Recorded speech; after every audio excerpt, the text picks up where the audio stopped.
बिस्मिल्लाहिर्रहमानिर्रहीम, अस्सलाम वालेकुम। खेलों की खबरों पर तबसरा और तज़ियों से स्कोर के एक और प्रोग्राम के साथ सैयद याह्या हुसैनी आपकी खिदमत में हाजिर है। पाकिस्तान क्रिकेट टीम जनूबी अफ्रीका के खिलाफ दूसरे एक रोज़ा मैच में भी टॉस जीत गई और कप्तान शाहीन शाह अफरीदी ने इस मरतबा अपने बैटर्स को मैदान में उतारने की ठानी। टीम मैनेजमेंट ने कौमी टीम में दो तब्दीलियाँ की। जारे अमजाज बैटर हसन नवाज और mystery leg spinner Abrar Ahmed को ड्रॉप करके उनकी जगह ऑलराउंडर फ़हीम अशरफ और फास्ट बॉलर वसीम जूनियर को टीम का हिस्सा बनाया गया। लेकिन नेंद्रे बर्गर ने 22 रन पर पाकिस्तान के इब्तदाई 3 बल्लेबाजों को पवेलियन भेज दिया। फ़खर जमान 0, बाबर आजम 11 और wicket keeper batter Mohammad Rizwan, जिन्होंने पहले एक रोज़ा मैच में निफ सेंचुरी स्कोर की थी, वो सिर्फ 4 रन बनाकर पवेलियन लौट गए। एक ऐसे मौके पर जब टॉस जीतकर पहले खेलते हुए पाकिस्तान का स्कोर 4.5 ओवर में 22 रन था, फ़खर जमान, मोहम्मद रिजवान और बाबर आजम पवेलियन लौट चुके थे। इस मरहले पर साइम अयूब और T20 कप्तान सलमान अली आगा के दरमियान चौथे विकेट पर 94 रन की शराकत ने टीम की मुश्किल सूरत हाल को इस्तेहकाम दिया। साइम अयूब 53 रन बनाकर 56 गेंदों पर पवेलियन लौटे, जबकि 20 गेंदों पर 10 रन बनाने के बाद हुसैन तलत का भी डिपार्चर हुआ। स्टूडियो में गुफ्तगू के लिए ज्वाइन कर रहे हैं क्रिकेट के Sikandar, test fast bowler Sikandar Bakhsh साहब। खुशामदीद कहेंगे आपको। सिकंदर, टॉस जीते, बैटिंग का फैसला किया, लेकिन कहानी वही पुरानी, एक बार फिर आपकी बैटिंग लाइन अब रेत की दीवार साबित हुई। देखिए, उस लिहाज से तो मैंने कहा था कि अच्छा किया कि पहले बैटिंग के लिए एक आदत तो होनी चाहिए ना, तो थोड़ा सा गेंद, नया गेंद जो होता है इन पिचेस के ऊपर हमने देखा है कि थोड़ा सा मूवमेंट, ये नहीं कि बहुत ही ज़्यादा घूम रहे हैं मगर घूमता है। आपने देखा बाबर जिस तरह आउट हुए और जिस तरह का नया गेंद हुआ, गेंद हिल रहा था, तो वो गेंद अच्छा मज़ेदार हो रहा था। तो जो क्वालिटी प्लेयर है तो उसको अगर वो ये भी ना खेल सकें तो फिर फ़ायदा नहीं हुआ। हमारे शुरू के 1-2 प्लेयर जो हैं वो बहुत ज़्यादा अंडर प्रेशर हैं, ख़ासतौर पर बाबर। रिजवान भी अंडर प्रेशर हो गए हैं आजकल इस तरह के, बिकॉज ऑफ हिस कैप्टनसी का जो इशू इनका चल रहा है, तो वो इतना मज़ेदार नहीं हुआ। अदरवाइज़ ये अच्छा था। अब अगर आप टीम सिलेक्शन के अभी बात करोगे या बाद में, वो आपकी मर्ज़ी है। नहीं, मैं टीम सिलेक्शन का ये सवाल आपके सामने रख देता हूँ। आप खुद एक फास्ट बॉलर की हैसियत से पाकिस्तान के लिए क्रिकेट खेले, इकबाल स्टेडियम फैसलाबाद, आप इंटरनेशनल मैच भी खेले, फर्स्ट क्लास क्रिकेट के कई मैचेस खेले, लेकिन ये नेंद्रे बर्गर और उसके बाद कार्बन बॉश नया बॉल डाल रहे थे और क्या इतनी वाकई तेज़ गेंद कर रहे थे, पिच के अंदर इतना उछाल था कि हमारे टॉप क्लास बैट्समैन जो है वो संभल नहीं सके। देखो, ज़िंदगी में मैंने जितने भी मैचेस जिस जगह भी पाकिस्तान में खेले, तकरीबन पूरे ग्राउंड्स में खेले, गुजरांवाला में, शेखुपुरा, इधर इन सारे ग्राउंडों में मैं खेल चुका हूँ, साहिवाल पे भी मैं खेल चुका हूँ। तो नया बॉल हमेशा पिच पे जो फ्रेशनेस होती है उसका फ़ायदा मिलता है।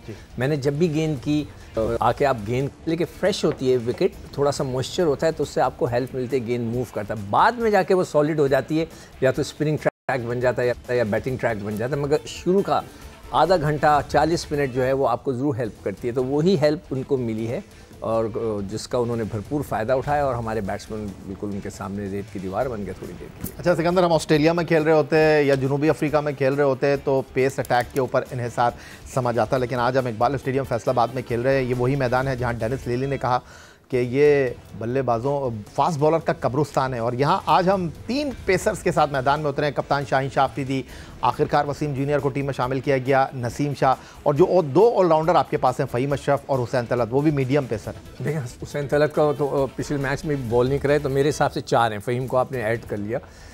मैं खुद इस बात पे सरप्राइज़ हूँ। सबसे ज़्यादा मुझे हैरत इस बात की है कि बेचारा इब्रार की क्या गलती है। मैं यही कह रहा था कि जैसे उस बेचारे की गर्दन पतली है तो उसके ग्रिप में आ जाती है, उस बेचारे को हमेशा ड्रॉप कर देते हैं। आप देख लें, बांग्लादेश में बीच के बीच में देखते हुए आए, हर जगह उसको हर जगह ड्रॉप किया गया है। मुझे ऐसा लगता है कि उसको सेटल नहीं होने दे रहे। ये मेरी छठी हिस्स कह रही है, why he is the bowler कि जो हर मैच में हर जगह उसने इम्पैक्ट किस्म की बॉलिंग की है, इम्प्रेसिव बॉलिंग की है और उसने अपना अच्छा काम किया है। मगर मुझे समझ से बाहर है कि उसको क्यों ड्रॉप किया। आपको एक स्पिनर, अगर उसको ड्रॉप करके फैसल अकरम को लेते, मैं कहता ठीक है चले जी, एक प्योर स्पिनर आ गया, मगर आपने उसको नहीं लिया। उसकी जगह आपने एक ऑलराउंडर को ले लिया या मोहम्मद वसीम को। देखिए, ज़रूर मोहम्मद वसीम का ये 16th मैच है, उसके बारी आई है। आप उसको नसीम शाह को रेस्ट दे देते, शाहीन तो कप्तान है, आप उसको रेस्ट दे देते और इसको खिलाते। स्पिनर का ड्रॉप होना बनता नहीं है, अब उनकी मर्जी। अब अगर ये वजह तो नहीं है कि आपके पास साइम अयूब हैं, आपके पास सलमान अली आगा हैं और नवाज हैं? देखिए, सलमान अली आगा कराते हैं, कभी नहीं कराते, वो इतने इम्पैक्टफुल बॉलर नहीं है। हाँ, साइम का ज़रूर है कि वो आउट करता है हर मैच में, उसका तो है। और जहाँ तक मोहम्मद नवाज़ का है, वो तो अच्छी बॉल कराते हैं, मगर क्या लेफ्ट हैंडर्स के सामने वो बॉल कराएंगे? इनके पास तो 4-5 लेफ्ट हैंडर्स हैं, अभी मज़ा आएगा, देखते हैं कि वो किस तरह हैंडल करते हैं। और गेंद में देखें स्पिनर्स को वो करवा रहे हैं गेंदें, और काफ़ी अच्छे खासे ओवर्स उन्होंने स्पिनर से करा दिए, तो इसका मतलब है कि स्पिनर्स का थोड़ा सा काम है। तो मैं इस पर बहुत सख्त किस्म का मेरे एतराज़ है, थोड़ा सा मैं धरना तो नहीं दे सकता, प्रोटेस्ट है मेरा कि इस बेचारे इब्रार को ड्रॉप करने की मुझे वजह समझ में आप कह रहे हैं कि जिसको आपने ड्रॉप किया था स्पिनर की जगह स्पिनर ही खेलता। अगर आप ड्रॉप भी करना था, देखें आपकी इतनी हिम्मत होनी चाहिए कोच की, जो टीम मैनेजमेंट की। देखें यहाँ पे टीम मैनेजमेंट कोच का काम है, उनमें इतनी हिम्मत होनी चाहिए कि वो उसको कह देते रिजवान को आप नीचे आ जाओ, रिजवान को बिठा देते, हसीबुल्ला को खिलाते, किसी एक को कहते कि भाई आप नीचे आ जाओ। हसन नवाज़ को वो का जो है नाम भी उन शहीदों में शामिल मैंने कर लिया है जिनकी क्रिकेट जो है बारी ना आने की वजह से या उनके बैटिंग ऑर्डर तब्दील होने से जो है ना उनकी क्रिकेट ख़राब हुई। और मैंने यहाँ पे कहीं लिखा हुआ ये रहे, वो इफ्तिखार अहमद हैं, इसमें आसिफ अली बेचारा तो अमेरिका चला गया, उसके बाद मोहम्मद नवाज़ उनको वापस बुलाया, खुशदिल है, हैदर है, तलत, ये फ़हीम अशरफ, ये वो लड़के। अब मैंने हसन नवाज़ का भी नाम उसमें डाल दिया कि जिनको कभी खिलाते ही नहीं थे, उनकी बारी कभी आए नहीं आए नहीं है, अब जाकर वो सेटल हुए। आप अपनी कुछ बातें जो कहते हैं भूल जाते हैं, इसलिए आप लिख लेते हैं। खुर्शीद आलम टॉप बैक में मुझे कह रहे हैं कि ये भी बताते हैं कि आपने कहा था कि बाबर को आपने ड्रॉप किया, फिर टीम में शामिल किया, लेकिन उनको आप खिला रहे हैं, उनकी फॉर्म आ रही है जा रही है। जैसे एक ज़माना था ना कि ऊपर से एंटीना हिलाते थे, कहते हैं आ गया चैनल, कहते हैं नहीं ज़रा और राइट पे ले जाओ। तो बाबर आजम ने 150 किया, लेकिन यहाँ दोनों मैचों में वो बड़ी इनिंग नहीं खेल सके। पहली इनिंग में 7 पर आउट हुए, सेकंड मैच में 11 पर आउट हुए। वेस्ट इंडीज़ के आखिरी 2 एक रोज़ा मैचों में अकाउंट ओपन किए बगैर गए थे, और आपने कहा कि बाबर को बिठाकर हसन को खिला दो। नहीं, मैंने कहा था अगर हिम्मत है, देखिए असूलन ऐसे ही होना चाहिए, थोड़े से बड़े प्लेयरों को भी बिठाना चाहिए, इसमें कोई फ़र्क नहीं पड़ता। उसको ये कह दें, मैं कहता हूँ अगले मैच में कर दें, आप बाबर को ये कहें कि जाओ एक डोमेस्टिक का मैच खेलो। जब तक आप मैच खेल के जब थोड़ी प्रैक्टिस नहीं करेंगे तो आपको आदत नहीं पड़ेगी मैच खेलने की, आपको ये करना पड़ेगा। अगर नहीं करेंगे तो फिर आपकी टीम इसी तरह रगड़ते रगड़ते चलती रहेगी, नए इंडक्शंस नज़र नहीं आएंगे, नए प्लेयरों का हमें झलक नज़र नहीं आएगी। तो हमें ये करना है, वरना तो ये पिछले 10-12 साल से ये लड़के खेलते हुए आ रहे हैं जितने भी हैं, वो बस इसमें एक साइम है कि जो नया है, जो मुझे नया नज़र आता है, नीचे वसीम आया है जो कि नया है, बाकी सारे पुराने लड़के 10 साल से खेलते हुए आ रहे हैं, वही खेल रहे हैं, नई चीज़ें आपने नहीं की अभी तक। इकबाल स्टेडियम फैसलाबाद पाकिस्तान और जनूबी अफ्रीका के दरमियान दूसरे एक रोज़ा मैच का मेज़बान है। स्टूडियो टेस्ट फास्ट बॉलर वक्त हमारे साथ मौजूद हैं। उधर इंटरनेशनल क्रिकेट काउंसिल की जानिब से जारी करदा T20 आलमी दर्जा बंदी में पाकिस्तान के सलामी बल्लेबाज साहबजादा फरहान करियर बेस्ट पोजीशन पर बराजमान है। T20 बैनुल-अक़वामी बैटिंग दर्जे बंदी में कोई भी पाकिस्तानी टॉप 10 में शामिल नहीं, लेकिन साहबजादा फरहान 679 पॉइंट्स के साथ 11वें नंबर पर मौजूद है। T20 एशिया कप में साहबजादा फरहान की कारकर्दगी इंतहाई उम्दा रही।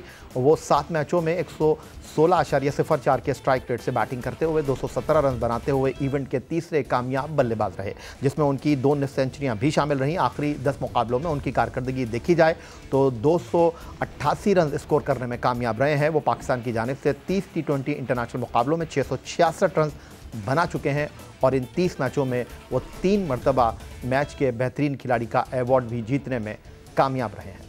उधर अंडर 19 क्रिकेट वर्ल्ड कप में पाकिस्तान क्रिकेट टीम की क़यादत के फ़राइज़ अंजाम देने वाले विकेट कीपर बल्लेबाज साद बेग इस वक्त कायद-ए-आज़म ट्रॉफ़ी में अपनी बेहतरीन कारकर्दगी का मुज़ाहरा कर रहे हैं। कराची ब्लूज़ की नुमाइंदगी करते हुए वो कायद-ए-आज़म ट्रॉफ़ी के जारी सीज़न के 5 मुकाबलों में 63.10 की औसत से 631 रन स्कोर कर चुके हैं, जिसमें उनकी 3 बेहतरीन सेंचुरियां और 2 निस्फ सेंचुरियां शामिल हैं। मिर्ज़ा साद बेग ने सीज़न में पहली सेंचुरी मुल्तान रीजन के खिलाफ बनाई, जहां उन्होंने 154 रन स्कोर किए। फिर लाहौर वाइट्स के खिलाफ मिर्ज़ा साद बेग ने 149 रन की दिलकश इनिंग खेली। अब पेशावर रीजन के खिलाफ इस्लामाबाद में जारी मुकाबले में वो 108 रन बनाने में कामयाब हुए हैं। रेड बॉल क्रिकेट में मिर्ज़ा साद बेग की कारकर्दगी पाकिस्तान सीनियर टीम के बेंच स्ट्रेंथ को मजबूत करने का मौका फराहम कर सकती है। तो मिर्ज़ा साद बेग शानदार कारकर्दगी का मुज़ाहरा कर रहे हैं। पाकिस्तान के सबसे बड़े first class cricket tournament Quaid-e-Azam trophy में कराची के लिए 3 सेंचुरी स्कोर कर चुके हैं। और मिर्ज़ा साद बेग की कारकर्दगी पर सिकंदर बख्त कुछ कहना चाहते हैं। सिकंदर, पाकिस्तान डोमेस्टिक क्रिकेट में रन्स के अंबार लगा रहे हैं, विकेट कीपर हैं, good sign for Pakistan cricket. Emerging team में उनका नाम नहीं, मतलब इससे बड़ी ज्यादती क्या होगी, हमें शर्म आनी चाहिए। हम माजरत के साथ मुझे ये वर्ड सर खेलने देना फर्स्ट क्लास क्रिकेट। नहीं खेले मगर फिर इसको फिर पाकिस्तान टीम में लाए as a reserve wicket keeper. Sir आप तो कहते हैं सर खेलने दो, गया कौन है? नहीं गया कौन है? गौरी एंड ही नहीं, वो नंबर 1 विकेट कीपर है। नहीं, क्यों, कैसे हो गया सर? उसकी परफॉर्मेंस कराची के, हाँ, नंबर 1 विकेट कीपर है। वो सरफराज के दोस्त हैं। Sarfaraz sir number 1 wicket keeper. Sir मैं आप 1 मिनट सुन लें, वो सरफराज हमेशा उनको सपोर्ट करते हैं। यार मेरा मुंह ना खुलाए। नहीं सर, आप नहीं, मेरी भी सुन लेना सर, मेरी भी सुन ले। ये कराची के नंबर 1 विकेट कीपर गाजी गौरी हैं। अभी जो शाहीन की टीम लेकर गुलाम अली साहब ऑस्ट्रेलिया गए थे, उसके विकेट कीपर ये थे। और ये मिर्जा साद बेग जो अंडर 19 में विकेट कीपिंग करते रहे, आप उससे शिकवा कर रहे थे, ये विकेट कीपिंग ही नहीं कर रहे। इन्होंने हनीफ मोहम्मद ट्रॉफी में एज ए बैट्समैन परफॉर्म किया था। क्यों नहीं करवा रहे? इसलिए कि वो है ना गाजी गौरी। नहीं तो भाई एक लड़का इतने परफॉर्मेंस उसको बिठाएं आपने। अच्छा एक मिनट, फिर सरफराज क्यों विकेट कीपिंग? कोई विकेट कीपर नहीं था सर।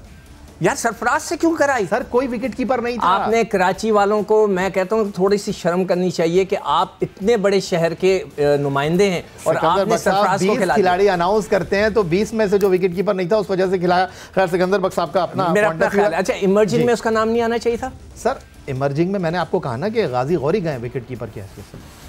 बस यही है पाकिस्तान का अलमिया कि वहां पे अगर आपका कोई बंदा बैठा हुआ हो जो आपको सपोर्ट कर रहा हो, मेरे सामने की बात है सर, मेरा मुंह ना खुलवाए, मेरा मुंह ना खुलवाए। सिकंदर बख्श साहब हमारे साथ मौजूद हैं। प्रोग्राम में वक्त हुआ एक ब्रेक का, मिलते हैं एक ब्रेक के बाद।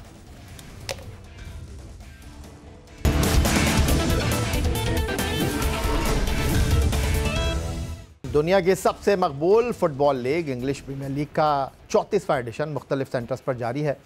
मौजूदा 2025-26 प्रीमियर लीग सीज़न में 20 टीमें हिस्सा ले रही हैं और उनके मुकाबले इंग्लैंड के 20 मुख्तलिफ स्टेडियम्स में मुनक्किद हो रहे हैं। इंग्लिश प्रीमियर लीग की तारीख में सबसे ज़्यादा बार टाइटल जीतने वाली मैनचेस्टर यूनाइटेड है, जिसने 13 मरतबा टाइटल अपने नाम किया है। इसके बाद मैनचेस्टर सिटी ने 8 मरतबा ये टाइटल जीता है। चेल्सी 5 मरतबा टाइटल जीतने में कामयाब रहा है। इंग्लिश प्रीमियर लीग के हफ्ते को 5 मैच मुनक्किद होंगे। 2 मरतबा टाइटल हासिल करने वाले लिवरपूल इस मरतबा अपने टाइटल का दिफा कर रही है। पाकिस्तान का पहला स्पोर्ट्स चैनल जियो सुपर इंग्लिश प्रीमियर लीग के मुकाबले बराह रास्त नशर कर रहा है। इंग्लिश प्रीमियर लीग 2025-26 में पॉइंट्स टेबल पर अगर एक निगाह डालें तो 10 मैच मुकम्मल होने के बाद आर्सेनल 8 मैच जीतकर 25 पॉइंट्स हासिल कर चुका है और टॉप पर मौजूद है। मैनचेस्टर सिटी के 6 मैचों में फतह के बाद 19 पॉइंट्स हैं। दिफाई चैंपियन लिवरपूल ने भी 6 मैच जीते हैं, लेकिन उनके पॉइंट्स की तादाद इस वक्त 18 है, लेकिन गोल डिफरेंस की बुनियाद पर उनका तीसरा नंबर है। सन्दरलैंड के 5 कामयाबियों के बाद 18, बोर्नमथ के 18 पॉइंट्स के साथ 5वां और टॉटनहम हॉटस्पर 17 पॉइंट्स के साथ 6ठे नंबर पर मौजूद है। इकबाल स्टेडियम फैसलाबाद के मैच की तरफ एक बार फिर आपको लेकर चलते हैं। टॉस जीतकर पाकिस्तान की टीम पहले बैटिंग कर रही है। 185 रन पाकिस्तान का स्कोर है। 41वें ओवर का खेल जारी है और पाकिस्तान के 5 खिलाड़ी आउट हो चुके हैं। एक मरहले पर 131 रन पर पाकिस्तान के 5 खिलाड़ी आउट हो गए थे और सलमान अली आगा मुसलसल दूसरी निफ सेंचुरी सीरीज़ में स्कोर करने के साथ बैटिंग कर रहे हैं। 33 गेंदों पर 28 रन बनाकर इस वक्त क्रीज पर मौजूद हैं मोहम्मद नवाज। सिकंदर बख्श साहब, कहाँ देख रहे हैं आप पाकिस्तान टीम को फिनिश करता हुआ और कितना स्कोर इस पिच के ऊपर आपको लगता है कि जुनूबी अफ्रीका को चैलेंज कर सकेगा? उससे पहले मैं आखिरी जवाब अपना ऐड कर दूं। साद बेग ने 11 कैच और 1 स्टंप किया हुआ है, तो उसका मतलब है ही इज कीपिंग राइट, और सबसे ज़्यादा रन से उसने 1 मैच खेला। गौरी ने, उसकी उंगली टूट गई थी, मगर पाकिस्तान की इमर्जिंग टीम में उसका नाम है। ये मोहसिन नकवी साहब, ये वो ज्यादतियां हैं जिसके वजह से हमारी टीम नहीं बन रही। आप इस पर करेंगे प्रोग्राम, इस पर खोल के प्रोग्राम मैं करेंगे। मोहसिन नकवी साहब को भी लाइव हो रहा है, मैं उनका मैसेज करना चाहता हूँ सर जरूर देखें इस बात को। अब जरा मैच पर आ जाइए। हाँ, मेरे ख्याल से 250 रन होने चाहिए। अगर हमारे जो दूसरे लड़के रह गए ना वहाँ पर 250 आप समझते हैं अच्छा स्कोर होगा? लड़ेगा, लड़ना चाहिए। 263 गए थे जुनूबी अफ्रीका ने, अगर आपको याद हो। फिर फंसे थे वो तो हम, मगर वही है कि अगर वो स्पिनर ज़्यादा गेंद करें, स्पिनर्स की वजह से हो सकता है हमें शॉर्ट हो जाए कोई स्पिनर, माइट बी। सर है ना आपके पास 3 स्पिनर हैं तो? नहीं 2 है ना यार, आगा कहाँ गेंद करता। सर फर्स्ट चेंज में आए थे लास्ट मैच में वो। हाँ आए थे, मगर उनकी वो इम्पैक्ट नहीं डाल पा रहे, इसलिए उनको चाहिए कि मैं तो उनको हमेशा एडवाइस करता हूँ भाई आप करते जाओ बॉल, आप करो। लेकिन उसके साथ साथ सिकंदर बख्श आपको इब्तिदा में विकेट लेनी पड़ेगी। 16 ओवर में 96 का ओपनिंग स्टैंड दिया था डिकॉक और प्रिटोरियस ने। बिल्कुल आप सही कह रहे हो कि अच्छा स्टैंड बॉलर्स को हमारे करना पड़ेगा, एक ब्रेक थ्रू देनी पड़ेगी। अगर आपने ब्रेक थ्रू नहीं दिया तो फिर बड़ा मुश्किल हो जाएगा। 250 रन फिर बहुत आसान। अच्छा ये भी जरा जाते जाते बताते हैं, आज टॉस जीतकर शाहीन आफरीदी ने वो कह रहे थे ड्यू फैक्टर था नहीं फर्स्ट मैच में, अगर आपको याद हो, और उनके फास्ट बॉलर ने बड़ी लाइन रनर के साथ बॉलिंग की थी, तो आज सही फैसला किया उन्होंने? देखें रिजल्ट के हिसाब से तो नहीं किया, मगर ये अच्छी बात होती है। मैं हमेशा इस बात पे बिलीव करता हूँ कि अगर आप हमेशा 3-4 इनिंग्स आपकी पहले बैटिंग करते हुए गई तो फिर आप ज़रूर चेस पे जाएं, ताकि दोनों तरफ की प्रैक्टिस हो ना। अचानक किसी इंपॉर्टेंट मैच में जाकर आप चेस करने लगेंगे तो आप फंस जाएंगे। इसी तरह ये शायद 5 या 7 मैच टॉस जीता है ये, आज 7वां टॉस जीते हैं और हम पहले अच्छा सिकंदर बख्श साहब, ये हम आगा से बड़े शिकवा कर रहे हैं कि यार बैटिंग करते नहीं है, बॉलिंग करते नहीं है, T20 के कप्तान है, जगह बन नहीं रही, लेकिन अभी अभी आगा भी आउट हो गए, लेकिन एक और अच्छी इनिंग खेले हैं वो और मुश्किल सूरत हाल में टीम को उन्होंने सहारा दिया है, क्या कहेंगे? मगर यार सबसे बड़ा मसला पाकिस्तान का यही चल रहा है कि जब इन्होंने इतना अच्छा किया ना, इनको चाहिए था पूरे ओवर खेलते। इन्होंने भी ये गलती की, पिछले मैच में आप देखें उधर साइम ने 50 करके आउट हो गए, रिजवान 50 करके आउट हो गए, ये चीज़ बड़ी गलत। वॉश का अच्छा बॉल पड़ा, अंदर आया, बीट हुए, जॉकर टाइप का पड़ गया। मगर देखिए ना, ये तो अच्छे क्वालिटी। हमारे ज़माने में तो ये कहते थे भाई शुरू के 20 रन हो जाए ना, फिर उसके बाद तुम आउट मत हो। सर फर्स्ट क्लास खेलते थे ना आप लोग, तो इनको मना किया है किसी ने नहीं माना कि आगा एक फर्स्ट क्लास मैच खेल नहीं 100 मैच हैं उसके, मैंने वो लिस्ट बनाई हुई है जो हमारे जो प्लेयर हैं जितने टॉप के, उनके 100 मैच हैं, विच इज़ गुड। बाबर ने भी अच्छे खेले हुए, मैं आपको बता दूं, बाबर ने 98 खेले हुए, रिजवान ने 127 मैचेस खेले हुए, आगा ने 103 खेले हुए, फ़हीम ने 79, 60, 40। ये जितने हमारे रेगुलर प्लेयर हैं उन्होंने बड़ी अच्छी फर्स्ट क्लास क्रिकेट खेली है, that's why they are in the team. और फाइनल वर्ड क्या कहेंगे आज के मैच के बारे में? अच्छा मैच मुझे लग रहा है कि होगा आखिरी में जाकर। चलें जी, तो आपको जनाब ताज़ा तरीन सूरत हाल से अपडेट कर देते हैं। आज पाकिस्तान टीम के कप्तान शाहीन शाह अफरीदी ने टॉस जीता, बैटिंग का फैसला किया। ताज़ा तरीन सूरत हाल ये है कि 186 रन पाकिस्तान का स्कोर, 5 खिलाड़ी पाकिस्तान के आउट हुए हैं। 41वें ओवर का खेल जारी है। पाकिस्तान की इनिंग में सबसे ज़्यादा 65 रन स्कोर किए हैं सलमान अली आगा ने, और उसके बाद जो है वो साइम अयूब आज 53 रन बनाकर आउट हुए और दोनों के दरमियान चौथी विकेट पर 94 रन की शराकत हुई। यही आज का हमारा प्रोग्राम था। इजाज़त चाहेंगे, अल्लाह हाफ़िज़।